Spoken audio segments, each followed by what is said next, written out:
a balance between trying to stay focused on painting, and I also listen to audiobooks, so paying attention to that. But then it's also sort of like zoning out and intuitively painting, which is really enjoyable for me.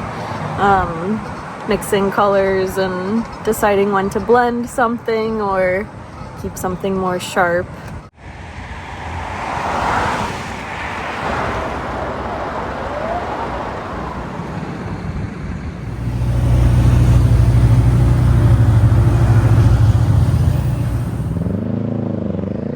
Every once in a while, as probably all creative people can relate to, I panic and I'm like, this looks so bad, or it's not doing what I want it to do, but then I just try to push through that feeling and solve whatever problem I'm looking at.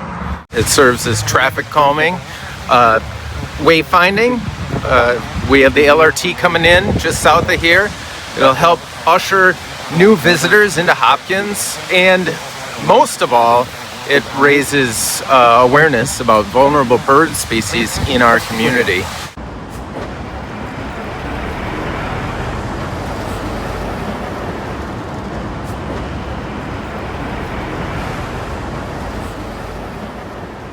Katie, has this come together for you like you wanted it? Has it emerged like you wanted it? Yeah, definitely. I'm very happy with it, and it's turned out the way I wanted to, and I'm really proud of it.